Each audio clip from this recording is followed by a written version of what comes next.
la siguiente ponencia: ciberresiliencia en entornos industriales, continuidad de negocios y respuestas a incidentes de ciberseguridad, ¿ya? Será relatada por el señor Enrique Domínguez.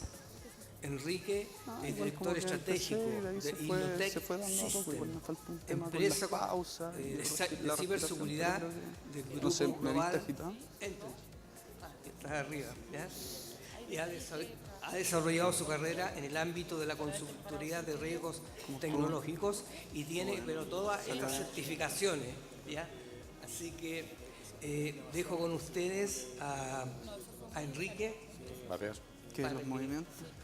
Gracias. Buenas tardes, espero que estemos después de la comida todavía como que activos se me después dieron del ahí, café. Espero que la presentación sea amena y entretenida. Gracias. El pasador de diapositivas. Muchas gracias, Elena. Muy bien. Te No estamos pasaste. viendo Sí. nada. Muchas gracias. Bueno, voy a ir contando. ¿Cómo la viste? Efectivamente soy director estratégico, pero esto no quiere decir que ahora ya me dedique a cosas raras. Yo mi carrera es técnica, soy ingeniero en informática, vengo de hacer toda mi carrera en materia de ciberseguridad, primero como consultor y especialmente muy enfocado en materia de gestión internacional de la ciberseguridad. Trabajar con la casuística de las diferentes multinacionales, cómo trabajar con las diferentes ramas que tenían, y luego empecé a profundizar mucho en materia de continuidad de el negocio. desarrollo seguro. Por eso hoy uno de los temas servicio que vamos a nosotros hablar tenemos, pero es tema que de nos continuidad de acompaña en el negocio, ciclo de gestionando vida. proyectos De hecho, tenemos de una continuidad herramienta multinacionales, de seguridad que es tanto el aquí Acunetics. en Latinoamérica, en conoces? Estados Unidos, Europa y algún país de Acunetics Asia. en realidad te permite meter Recientemente, una URL y te va uno de los a entregar un auges que hemos diagnóstico vivido, de todo el todas tema las de la posibles ciberseguridad en la vulnerabilidades y industria. como Con lo resultado. cual, cuando vine a enfocar esta charla, podía haberla enfocado en cualquier otro sector, dije yo creo que en Chile tiene especial interés enfocarla en el sector de la industria. Esto además, por como una de las áreas que estoy llevando, una de las prácticas que dirijo, es toda la rama de ciberseguridad industrial dentro de la compañía, por ser yo creo una de las ramas que tiene un gran futuro dentro del mundo de la ciberseguridad. Vamos a hablar de resiliencia, ¿vale? Yo creo que es un término que todos hemos manejado, cada vez está más de moda hablar de resiliencia empresarial, pero os he querido acudir al diccionario para revisar qué significa exactamente resiliencia de una forma estricta, acudiendo a él. Según la psicología, es esta capacidad humana de asumir con flexibilidad situaciones límites y ser capaz de sobreponernos a ellas. Esto mismo es lo que vamos a perseguir cuando hablamos de resiliencia en materia de ciberseguridad. Ser capaz de sobreponernos a una situación límite, a un incidente y ser capaz de recuperarnos. Si lo vamos a la ciencia de materiales, es la capacidad de un material de absorber, de almacenar la energía de una deformación para después recuperar esa forma normal. Y si lo vemos desde un punto de vista de la sostenibilidad, ¿vale? Un proceso que pueda mantenerse por sí mismo. ¿Qué es la continuidad de negocio? ¿Vale? Aquí siempre había utilizado diferentes definiciones, pero yo mismo tenía una definición propia, pero dije, vamos a acudir al estándar, vamos a acudir a la ISO. Al final lo que buscamos es un proceso de gestión integral que se utilice para garantizar que las operaciones de las compañías continúen, ¿vale? Continúen en cualquier circunstancia para garantizar esa resiliencia de la que acabamos de hablar, de manera que los productos, servicios se suministren a aquellos niveles que hayamos definido, a esos niveles predefinidos. Se mantengan las marcas, se mantenga la creación de valor y se mantengan, por tanto, la reputación y los intereses de los stakeholders y de la compañía. Entonces, vamos a estructurar la presentación para hablar de tres cosas. Un plan de continuidad de negocio, cómo podemos aplicarlo al mundo industrial. ¿Vale? No nos podemos olvidar, aunque ahora esté muy de moda otros aspectos dentro de la ciberseguridad, de la importancia de este tipo de planes. Después quiero ver un enfoque diferente, pero que en el fondo vamos a ver que tiene muchas similitudes de qué hacemos en materia de respuesta a incidentes. ¿Vale? Vamos a analizar cuáles son los componentes de un plan de respuesta a incidentes, qué aspectos se deben trabajar y qué similitudes y diferencias tenemos respecto a un plan de continuidad. Luego reflexionaremos un poco en qué cosas estamos haciendo bien y mal en ambos casos y si quizás no deberíamos aprovechar esas sinergias que hay entre la continuidad de negocio y un plan de respuesta a incidentes. Y después, por último, hablaremos de red teaming, que es algo que yo creo que es plenamente vigente, que es lo que nosotros proponemos a las compañías para poner a prueba sus planes de respuesta a incidentes. ¿Vale? Luego profundizaremos y espero generar suficiente debate, preguntas para poder hacer la charla amena. Yendo a plan de continuidad de negocio, quería empezar con un vídeo que generó INCIBE, porque como no sé hasta qué punto conocemos todos la metodología, es un caso práctico específicamente aplicado a la industria de realizar un plan de continuidad de negocio. A ver si hay suerte, se escucha bien y toda la técnica nos acompaña.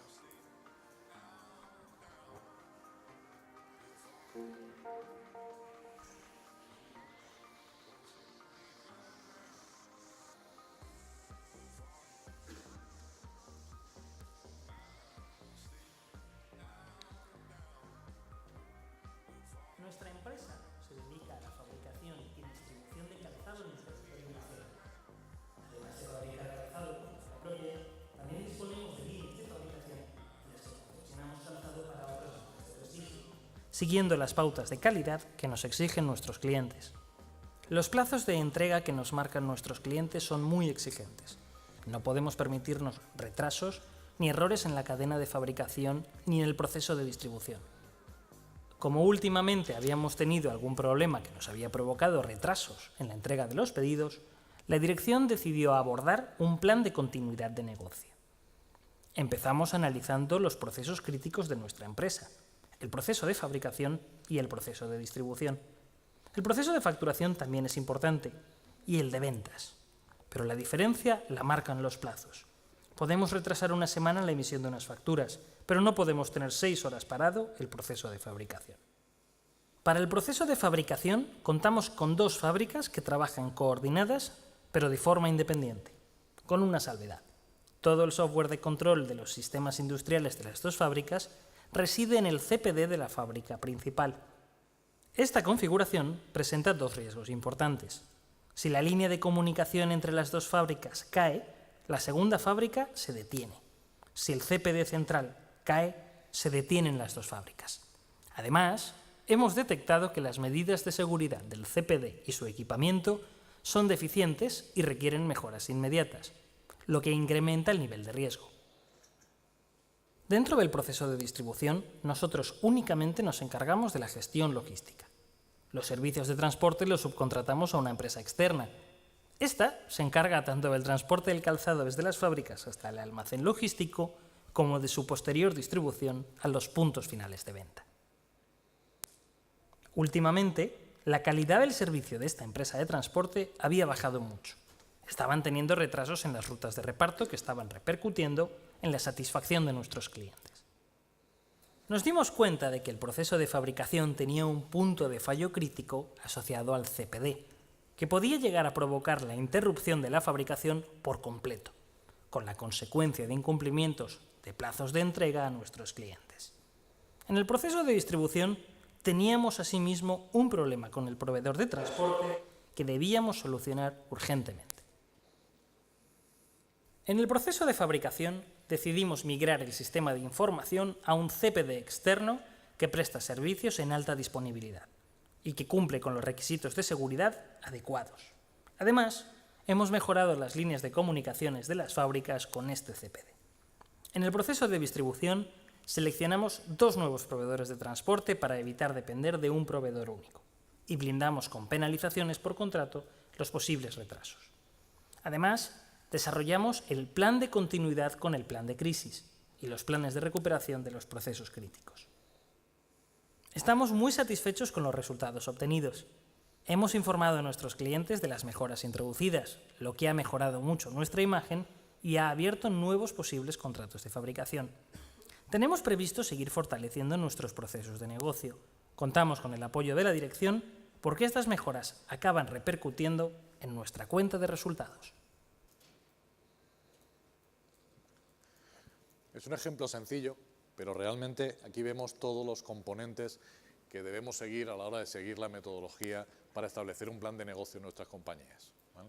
Si vamos analizando cómo vamos viendo el vídeo, vemos que acabamos viendo toda la parte de gobierno, que realmente sería la primera que debemos afrontar cuando nos enfrentamos a un plan de continuidad de negocio, de definir la política, ese documento que marca las grandes líneas, las grandes directrices de actuación de la compañía y el marco de gobierno que define quiénes son las personas, cuáles son las responsabilidades, quién va a tomar las decisiones. Vemos que ha empezado analizando cuáles son los procesos de negocio más críticos, lo que realizaríamos dentro de la fase de preparación en la fase de análisis del impacto al negocio, el famoso PIA. Dentro de este vía lo que vamos a buscar es realmente ver cuáles son nuestros procesos críticos. Cuando hacemos esos procesos críticos, ¿vale? Un fallo muy común es decir cuáles son importantes frente a los que no son importantes. Hemos separado claramente en el ejemplo la fabricación y la distribución frente a la facturación o la gestión de proveedores. Hay aspectos que, si bien son imprescindibles para que la compañía continúe su negocio a largo plazo, sí que son mucho menos críticos al tiempo. Esto es la gran diferencia que va a haber entre unos procesos y otros, que va a venir medido al final por una magnitud, también muy conocida, el famoso RPO, ese punto de recuperación objetivo, y ese RTO, ese tiempo de recuperación objetivo. Una vez que tengamos claro cuáles son los procesos críticos de negocio para nuestra compañía, hay que analizar los riesgos. Esto nos va a decir qué tenemos bien, qué tenemos mal. Aquí vamos a sacar directamente líneas de mejoras que vamos a poder actuar. Esto encaja muy bien con los clásicos análisis de riesgos que hacemos desde el punto de vista de la seguridad de la información. Pero nos va a dar también aquellos puntos que es más crítico y sobre los cuales sabemos que vamos a tener que establecer estrategias de continuidad en caso de que fallen porque tengan una alta probabilidad o un alto impacto. Tenemos que establecer, en este caso, una gestión de crisis. Tendremos que establecer cómo va a ser el flujo de comunicación, las personas, cómo se van a tomar las decisiones. Esto, decimos que los latinos en general tenemos buena fama de ser buenos improvisando, pero precisamente en este tipo de situaciones es cuando no debemos improvisar, ¿vale? Tenemos que tenerlo todo muy bien establecido, todo muy probado y tener plenamente claro cómo se va a tomar la decisión, porque en ese momento es el momento de la verdad en el que en la dirección no se puede plantear bajo qué criterios toma o no toma una decisión o entra en una discusión entre los diferentes miembros que están ahí. Luego se deben desarrollar uno a uno los planes de recuperación, que son aquellos que nos van a ir diciendo qué es lo que debemos hacer exactamente para recuperar cada uno de los activos críticos, ¿vale?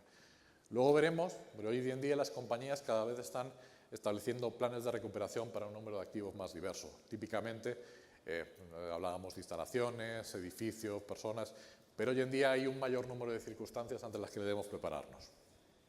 Estos planes deben tener todo el detalle porque siempre en una circunstancia de crisis puede que no tengamos aquellas cosas a las que habitualmente tenemos acceso. Es decir, si hablamos de recuperar un sistema, es posible que en una situación de crisis, y aquí en Chile desgraciadamente se han vivido, como por ejemplo las situaciones de los sismos, cómo pueden afectar y puedes no contar con los recursos más críticos de la compañía, que aparentemente son los que deberían tener la capacidad de recuperar tu negocio. Por eso tiene que estar todo suficientemente bien descrito para que la persona que tengas disponible en ese momento sea capaz de recuperar los sistemas. Bueno, y debemos ver que normalmente en las políticas de continuidad de negocio, una de las primeras cosas que prácticamente todas contemplan es que la prioridad es primero las vidas humanas. Tenemos que tener en cuenta que nuestros empleados primero son personas, ¿vale? El día que haya una circunstancia de crisis real, lo primero por lo que se van a preocupar va a ser por su salud, por su familia, cómo están sus seres queridos. Y todo esto debemos considerarlo y debemos darle los mecanismos para que se puedan comunicar, para que tengamos localizada a la familia, para que les podamos dar mecanismos para asegurar que están bien, etc. ¿Vale? Todo esto son cosas que debemos pensar y debemos poner a prueba cuando hagamos un plan de recuperación.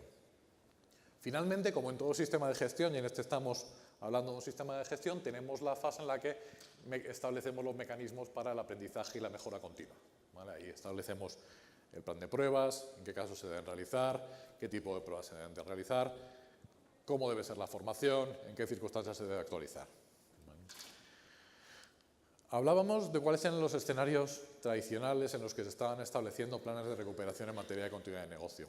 Muy habitual, ¿vale? Clásico, en lo que todo el mundo pensamos, no tenemos disponible nuestro edificio, no tenemos disponibles los sistemas porque ha fallado el CPD, porque han fallado las comunicaciones, ha habido una indisponibilidad de personal, puede ser por muy diversos motivos, o empiezan a fallar los proveedores. Este es quizás el factor más novedoso que ya hemos visto en el vídeo, que sí que se tenía en cuenta, porque la parte de proveedores es una parte que cada vez estamos teniendo, porque cada vez estamos externalizando más y cada vez debemos tenerla mucho más en cuenta. No solo desde el punto de vista de continuidad, todos sabemos desde el punto de vista de seguridad de la información lo que supone toda la parte de gestión con proveedores, cómo deberíamos empezar a meter seguridad no solo en el ciclo de vida de los desarrollos, sino en el ciclo de vida de compras, en el ciclo de vida de procurement. Esto va para otra charla en sí misma.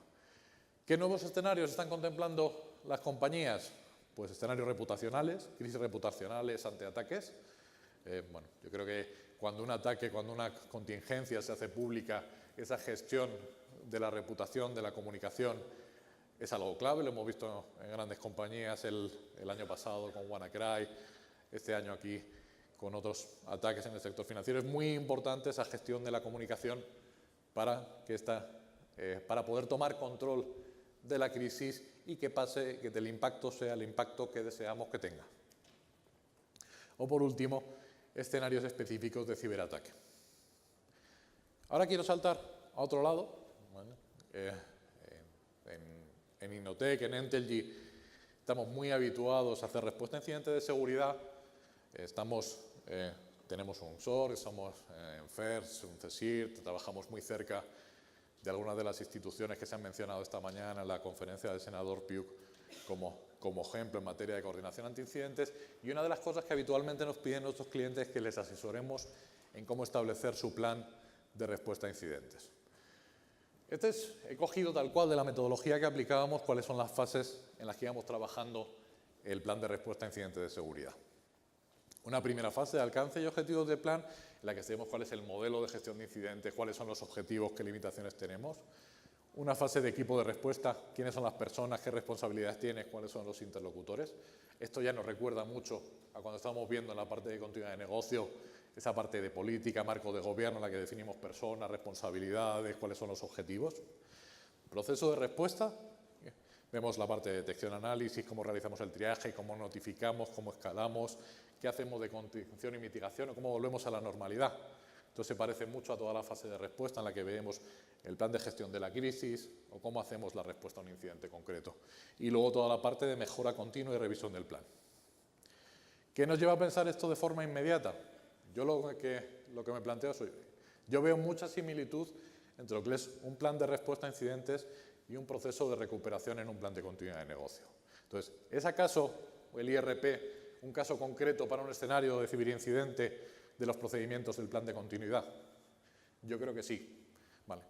Y si es así, ¿por qué no estamos haciendo una gestión integrada?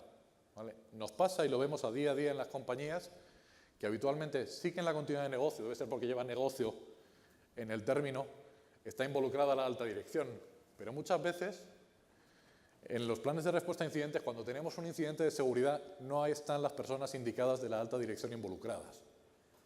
Esto hace que se lleven a cabo decisiones críticas sin contar con su input. Entonces, ¿no deberíamos acaso involucrar a los mismos decisores, realizar esta gestión integrada? Yo propongo que sí.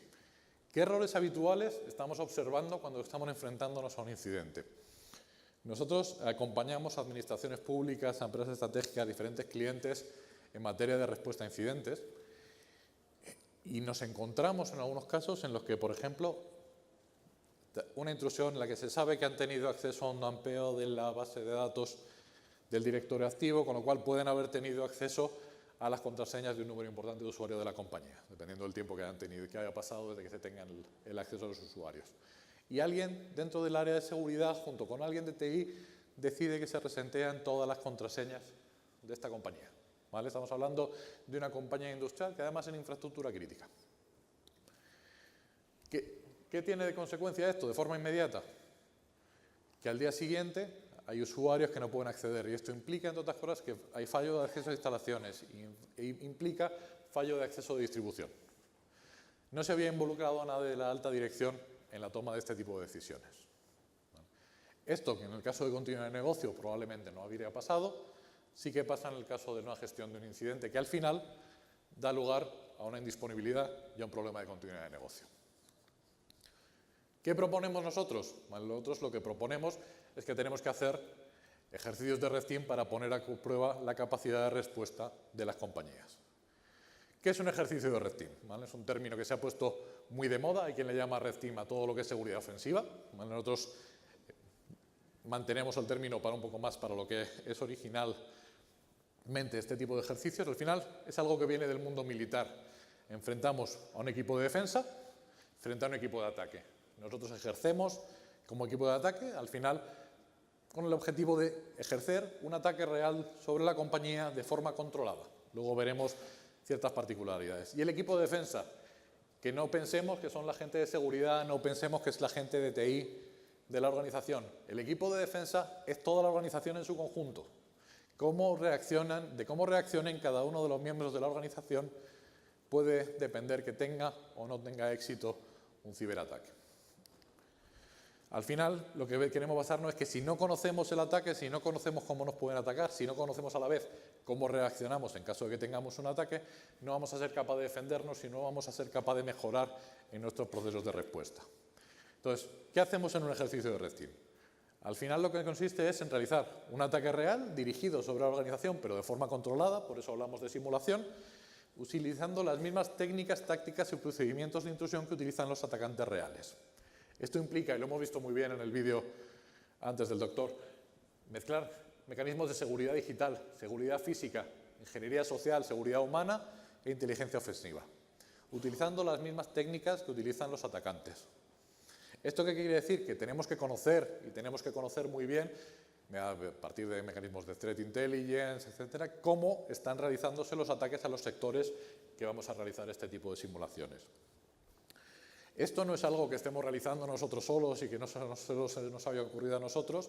Esto hoy en día es algo que la industria está exigiendo. Por ejemplo, en el caso de Europa, el Banco Central Europeo ha sacado recientemente el framework TIBER, T-I-B-E-R, Threat Intelligence Based Exercise Red Teaming, que está proponiendo que todas las organizaciones realicen este tipo de ejercicios de forma externa a su organización, independientemente de lo que hagan internamente con sus equipos, contraten equipos externos para que realicen estos ejercicios basados en escenarios de Threat Intelligence. Es decir, que hayan analizado cuáles son los escenarios de amenaza más plausibles y los reproduzcan para enfrentarse a ellos. ¿Qué combinación de técnicas se puede utilizar? Si hemos dicho que vamos a utilizar cualquier combinación de ataques, cualquier combinación de ellas que sea plausible que utilice un atacante. Utilizar los activos de Internet, los activos que están expuestos, la infraestructura Wi-Fi, dejar USBs, como hemos visto, keyloggers, USBs con malware, utilizar la infraestructura de terceros. ¿Vale? Estamos tremendamente expuestos por todo lo que tenemos en los terceros. Utilizar ataques dirigidos, pair phishing, intrusión física o cualquier tipo de vector alternativo que se nos pueda ocurrir o presentar durante la intrusión. Al final, ¿qué objetivos? ¿Qué es lo que buscamos? El principal, más sencillo de ver, es identificar el nivel real de exposición y riesgo que tiene la organización y con ello su nivel de seguridad global. ¿Vale? Es realmente, prácticamente, la única manera de que la alta dirección pueda conocer cómo están de expuestos y qué les pasaría en el caso de que tengan un ataque real. Por otro lado, ver, a diferencia de los ejercicios tradicionales, cuál es el impacto real que esto tiene sobre el negocio. ¿Vale? No se va a limitar a decir vulnerabilidades, sino vamos a mostrar qué podría hacer un atacante con ello. Y además se va a demostrar. Con esto vamos a verificar cuál es el nivel real de protección, pero sobre todo, y lo más importante, lo que tenemos abajo, verificar si los procesos de respuesta se siguen, son efectivos y cómo podemos mejorarlo. ¿Para esto qué hace falta? Pues igual que los atacantes, aplicar un pensamiento lateral, un pensamiento creativo. ¿Vale? No vale con replicar, no vale con herramientas automáticas, están muy bien los escenarios de ataque del Mitre, pero hace falta gente muy buena, con mucha calidad, que sea capaz de realizar este tipo de ataques, que sea capaz de pensar de forma diferente. ¿Qué aportamos? Tenemos un equipo de muy alta calidad que compite y está a muy alto nivel de forma internacional. Por ejemplo, lo tenemos por ahí puesto en alguna de las pantallas, tenemos el equipo que lleva ganando por 2 ediciones consecutivas el International CyberX, que organiza la Organización de Estados Americanos junto con INCIBE, participando 75 equipos de 35 países. Hace falta un equipo potente que sea capaz de realizar estas pruebas, sobre todo porque no queremos hacer un daño real a las compañías. Ojo, es un ataque real, pero de forma controlada. Lo que nunca podría realizarse es generar una indisponibilidad, afectar los estados financieros de la compañía, eso generar un incidente real. ¿Vale? ¿Cuáles son las diferencias respecto a todo tipo de pruebas? Porque puede sonar a priori algo muy similar a un ejercicio de test de intrusión, ¿no? Entonces yo, no sé si he estado inspirado, pero normalmente esto lo explico con una metáfora en la que no pinto nada. Yo he estado buscando y he buscado algunas imágenes de Minecraft Middle Earth que nos van a mostrar un poco las diferencias entre los diferentes tipos de ataque. Esto es la visión que tiene un analista que está buscando vulnerabilidades, ¿vale?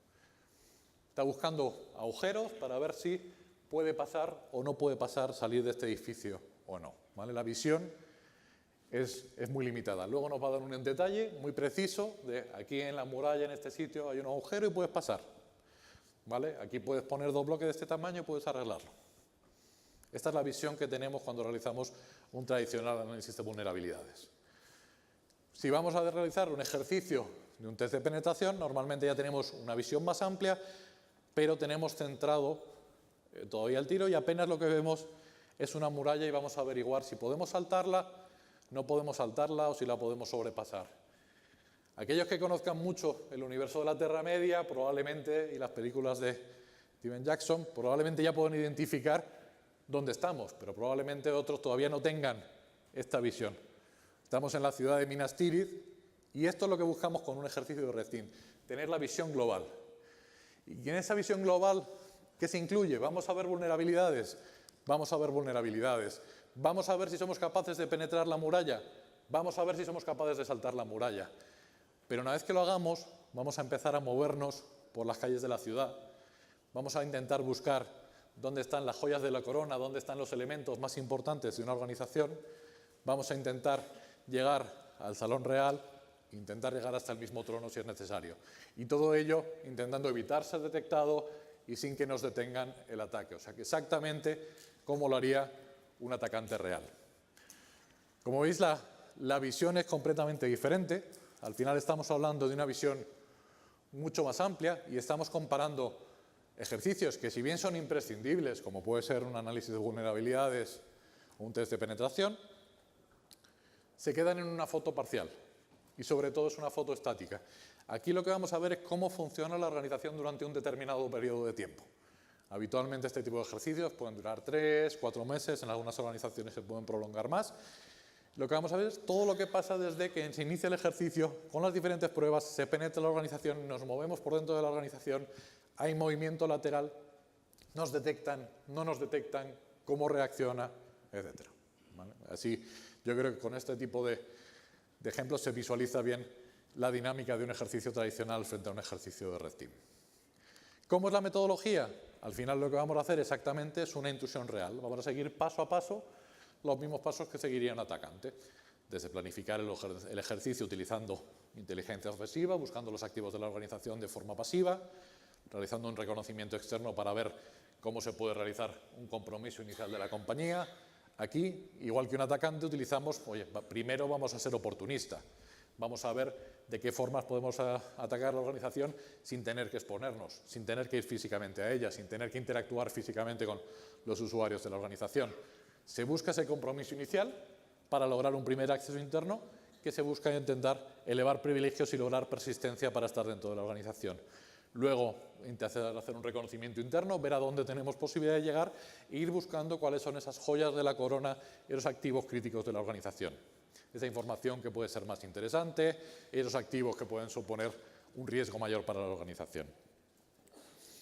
Normalmente, aunque se fijan objetivos que a priori se consideran interesantes a modo de un CTF dentro de la organización, cuando se presentan aspectos interesantes, imaginémonos, estábamos hablando de industria, si detectamos que tenemos acceso a la red de control industrial, se van siguiendo y se van modificando los objetivos de forma dinámica junto al equipo de control.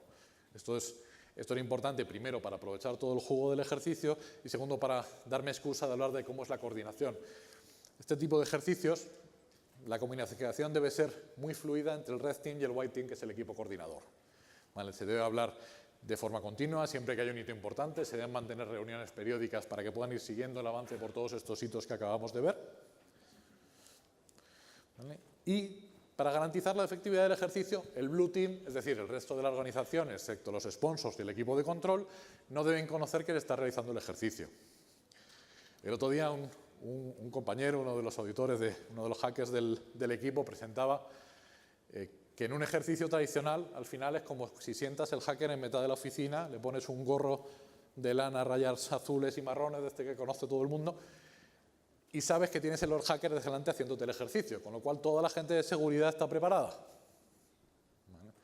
En este tipo de ejercicio no es así. ¿Vale? Normalmente nadie o prácticamente nadie del equipo de seguridad sabe que se está produciendo el ejercicio, con lo cual vamos a analizar cuáles son sus capacidades de detección y respuesta en un escenario lo más realista posible.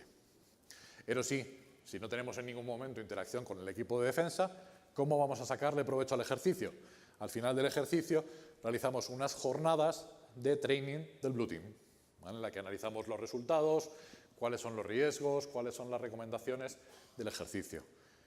En otra jornada vemos qué ha podido fallar, ¿vale? Cuáles son todos los elementos de protección que han podido fallar y qué propuestas, cuáles alternativas se pueden presentar.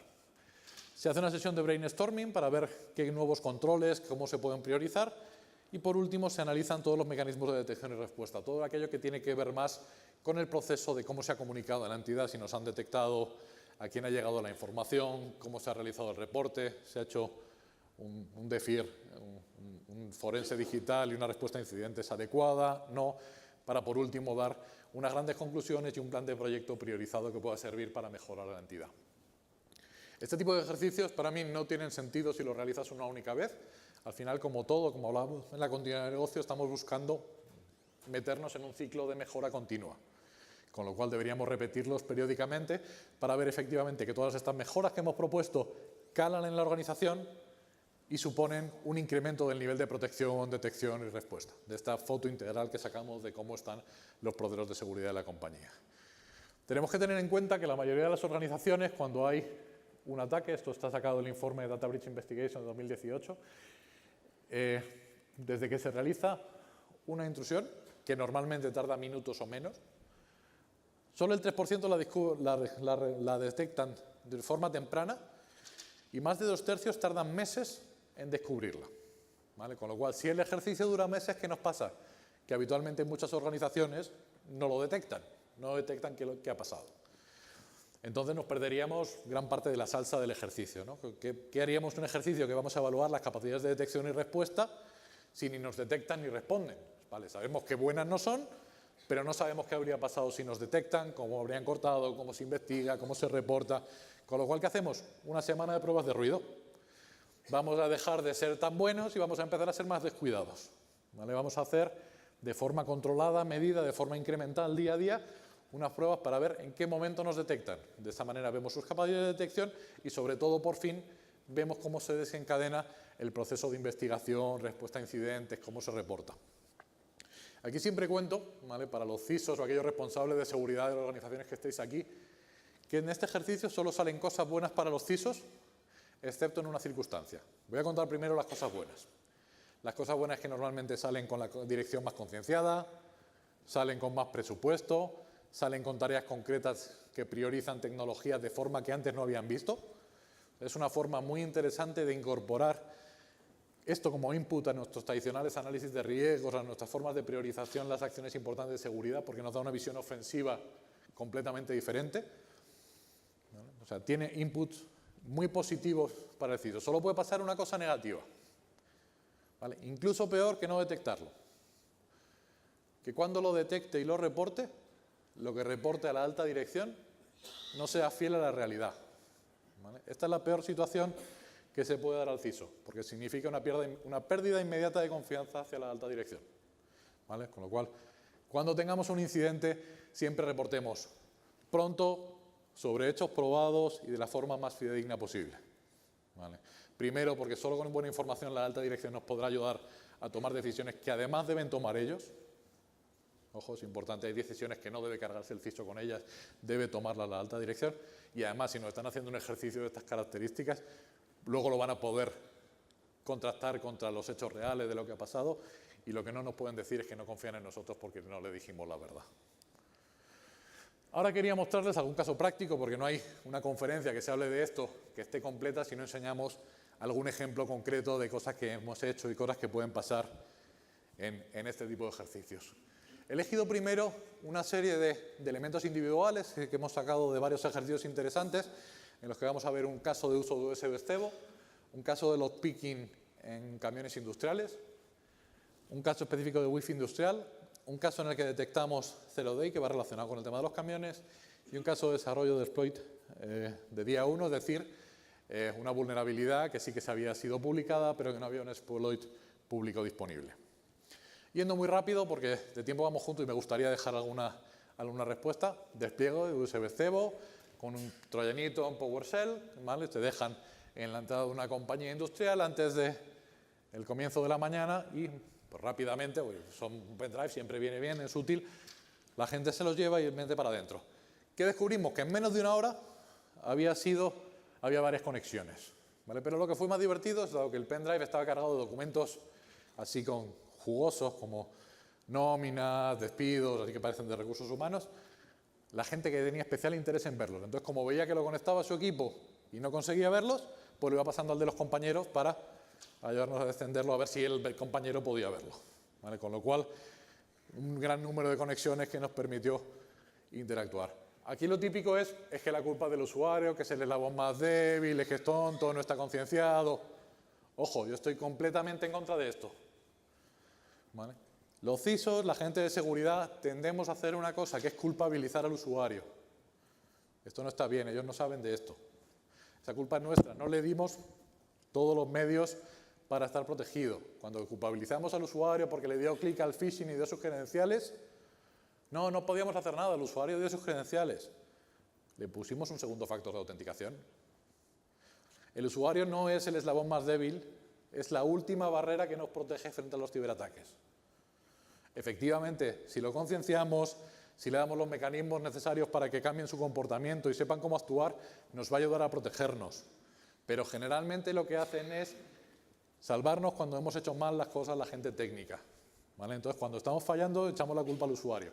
Creo que debemos cambiar el discurso, irlo evolucionando y echarnos a nuestros hombros la responsabilidad que es nuestra y, sin embargo, no echarnos otra responsabilidad que es de la alta dirección, ¿vale? ¿Ves por dónde va los tiros? Otro caso, una Wi-Fi industrial que, como está en un entorno, bueno, pues no se había utilizado autenticación con un servidor radio, se había utilizado una clave precompartida, una pre-share key, que se capturó el handshake y se mandó al servidor que tenemos para hacer cracking de contraseñas y se descifró. Con lo cual, contraseña en plano y, como siempre, las redes segmentadas que no están tan segmentadas, ¿vale? Esto creo no nos sorprenderá a ninguno, que nos pensamos que tenemos muy bien organizadas las redes, todos VLANs diferentes, pero luego tenemos unos firewalls internos que enrutan todo con todo y como si tuviéramos una red plana.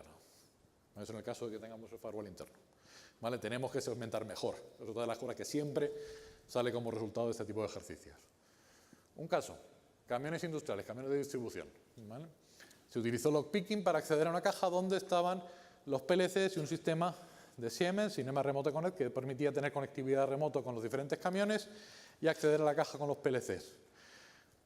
Lockpicking, una de las técnicas habituales que se puede utilizar en este tipo de ejercicios, conseguir acceso a estos Zero Days y a partir de ahí se puede conseguir acceso a las redes internas de la compañía. Se detectaron diferentes vulnerabilidades en el sistema de Cinema Remote Connect, las cuales correspondieron, luego se notificaron al CERT de Siemens y a algunos de los Zero Days que tenemos, de los CVEs que tenemos en la compañía. Otro caso, ¿vale? En un caso de un red team industrial se localizaron unos determinados equipos, en este caso de otros fabricantes, de Schneider, y se vio que eran vulnerables a una vulnerabilidad que no tenía un exploit desarrollado. Desarrollamos dicho exploit porque una de las cosas que no he comentado es cómo se componen los equipos de este tipo de ejercicios. Son equipos grandes, variables, en los que se va metiendo y sacando gente de diferentes especialidades. Con lo cual tiene gente experta en la parte de perímetro, gente experta en sistemas de control industrial si estamos en un entorno industrial, gente que sabe de exploiting. Entonces tienes que mezclar muchos perfiles interesantes para poder reaccionar en cada fase del ejercicio. Se realiza un exploit, se diseña, que permite ejecutar comandos sin autenticar en este equipo, lo cual permitía interactuar con el proceso industrial. Habitualmente este tipo de ejercicios siempre hablamos de que se realice sin información previa. Eso sí, como decimos, no queremos hacer daño a la organización, siempre antes de ver y de realizar ninguna modificación sobre el funcionamiento, se confirma el ataque con el equipo de defensa, ¿vale? con el equipo de coordinación, con el White Team, de forma que nos aseguremos que lo podemos hacer en un equipo maqueta o que no vamos a ejercer un daño real sobre un proceso. Imaginémonos lo que podemos hacer si estamos hablando de una empresa energética y actuamos sobre esos flujos. ¿Y algo le pasó a un equipo que no se puede actualizar? ¿Vale? Esto es otro de los grandes problemas, pero ¿qué podamos hacer ahora? Le diremos que esperen y volvamos a la presentación. Este era el equipo de Schneider en cuestión. Y este es un caso curioso, ¿vale?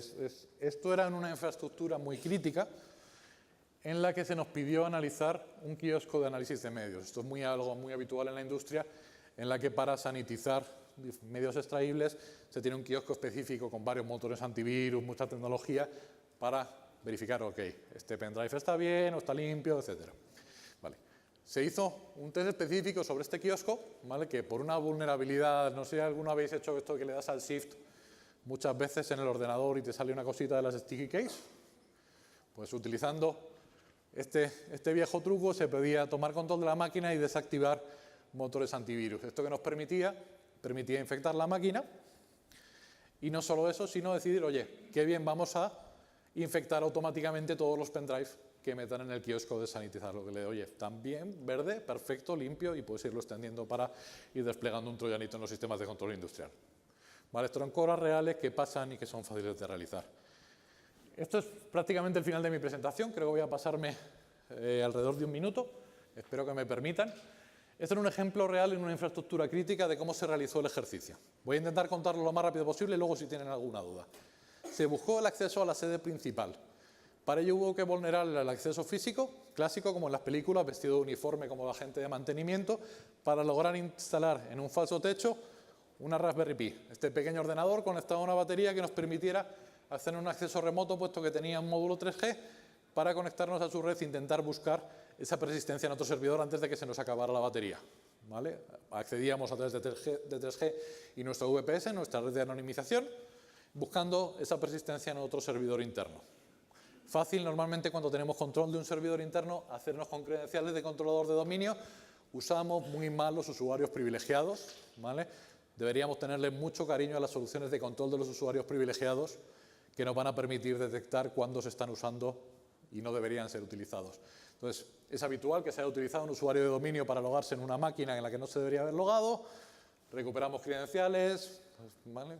Y tomamos control de controlador de dominio de otros equipos servidores. Se busca esa persistencia, ¿vale? Y igualmente buscamos una vía de acceso que sea independiente a la que ya tenemos, para que en caso de que nos detecten y cierren, podamos mantener persistencia de otra forma.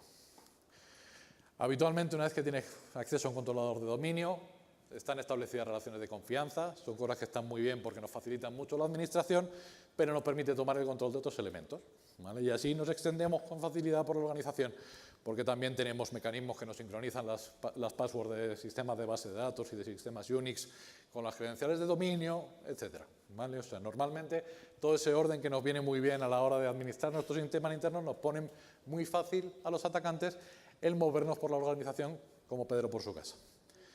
En este momento se detecta que se tiene visibilidad de la red industrial que inicialmente no estaba puesta como objetivo en el ejercicio, pero por supuesto cuando se lo cuentas al equipo de coordinación, dices, hostia, esto me interesa. ¿Esto me interesa por qué? Porque lo que se tiende a decir y lo que todo el mundo está convencido es que tiene la red industrial separada de su red IT.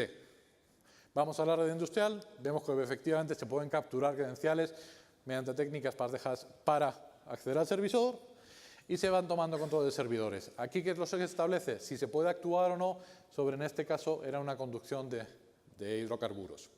¿Vale? Se establece una prueba controlada con el equipo de coordinación en una planta maqueta y se ve que efectivamente se puede efectuar acciones sobre estos equipos. Hay un mito sobre los sistemas de control industrial que habla de que son protocolos muy complejos, que nadie entiende, que no los conocemos, pero yo aquí siempre recuerdo una cosa. Normalmente hay una sala de control con un operador, con un terminal Windows, con un botón gordo y una interfaz gráfica que puede hacer clic, ¿vale? Con lo cual es muy fácil que se pueda producir este ataque. Vemos las conclusiones. Al final lo que podemos ver es que vamos a identificar los vectores de ataque más críticos, vamos a ver cuáles son las capacidades reales de detección y respuesta, ver un estado versus ver un proceso que en este caso lo que vamos a poder ver, vamos a ser capaces de identificar y mejorar cuál es el nivel de detección y respuesta a incidentes, al final con todo un objetivo de prepararnos y defendernos mejor ante ataques dirigidos y respuestas y ataques reales. Como conclusiones, no podemos prepararnos para cada situación, no podemos prepararnos para cada escenario, pero cuanto mejor nos preparemos, mejor nos sea la planificación y la preparación, mejor estaremos preparados para reaccionar frente a lo inesperado. ¿Vale? No podemos probarlo todo, pero tenemos que probar todo lo que podamos. Por último, debemos conocer a nuestro enemigo, conocer a nosotros mismos, y en ese caso no saldremos derrotados de las 1000 batallas que tenemos en el día a día en el mundo de la ciberseguridad. No sé si queda tiempo, si van a dejar que alguien me pregunte, si no, estaremos fuera para cualquier duda que puedan tener. Muchas gracias.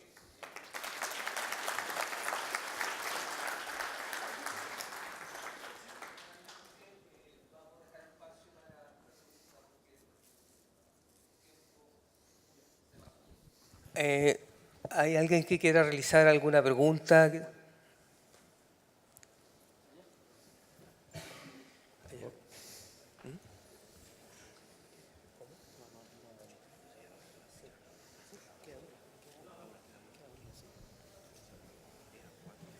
Sí. Primero que nada, felicitaciones por tu ponencia. Gracias. Y preguntarte, como eres español, me empatizo plenamente con la escuela española, si de defensa, si de seguridad. ¿Qué experiencia tiene la empresa? Y lo voy a hacer con el vínculo con Stuxnet, que atacó las PLC.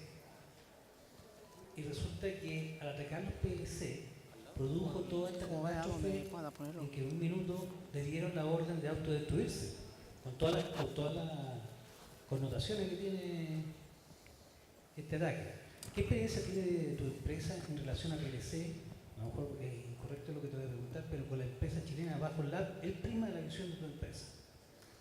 Bueno, como decía, es un tema en auge. He contado 2 casos específicos, ¿vale? 2 ejercicios en la que uno se atacaba al sistema Siemens y otro al sistema Schneider, pero que efectivamente son sistemas bastante vulnerables. Son bastante vulnerables. Yo creo que hay un motivo fundamental, que es que tienen un tiempo de vida muy largo, con lo cual, pese a que las empresas se han puesto las pilas y están modificando los sistemas para que cada vez se incorporen más mecanismos de seguridad, todavía se siguen encontrando sistemas muy obsoletos, que son los que están expuestos a un gran número de vulnerabilidades. Esto que nos lleva a que es relativamente fácil y en muchos casos con exploits públicos disponibles, tomar el control de tener diferentes PLCs, ¿vale? Con consecuencias inesperadas. Normalmente, si vamos en el mundo de los PLCs, en el mundo ICS, las prioridades son distintas. La primera es el control, después la disponibilidad, después otra. Estamos muy expuestos a las determinaciones. Quizás lo que más miedo tiene hoy en día, y era lo que atacaba Stuxnet, lo que estaba preparado era para modificar levemente los valores de las mediciones de forma que un proceso muy concreto, como era el proceso de enriquecimiento de uranio, no fuera, en las centrifugadoras, no fuera efectivo, ¿vale? Ese tipo de errores que sería el equivalente a las amenazas persistentes avanzadas para el mundo industrial, ese tipo de errores que van a durar mucho tiempo y que son difíciles de detectar, son probablemente los más complejos y los que más miedo puedan tener algunas organizaciones industriales. No sé si con este mix he dado respuesta bien a la pregunta. ¿Sí? Cualquier cosa, estamos por aquí. Enrique, yo tengo una pregunta. Por favor. Las personas los profesionales que realizan los ejercicios de simulación de ataque, obviamente ellos tienen harto conocimiento sobre técnica, ¿ya? Y también conocimiento de la arquitectura tecnológica. Cuando estas personas se desvinculan, le dan algún tratamiento especial, los fusilan, le cortan las manos, le quitan... Hay un tema interesante. Efectivamente, no todos los profesionales que están en la compañía o que participan en los ejercicios de hacking tradicionales pueden participar de estos ejercicios. Lleva un tiempo largo hasta que tomamos confianza con ellos, hasta que los empezamos a involucrar en este tipo de ejercicios. Y para nosotros es clave varios aspectos. Uno, la investigación de antecedentes de las personas, o sea, tenemos que conocerlos bien y como tal trabajamos bastante con inteligencia de defensa, con lo cual tenemos habilitaciones de seguridad para trabajar los típicos clearance de seguridad, que hace que se investiguen antecedentes familiares, que se investigue el carácter, se realicen entrevistas con ellos.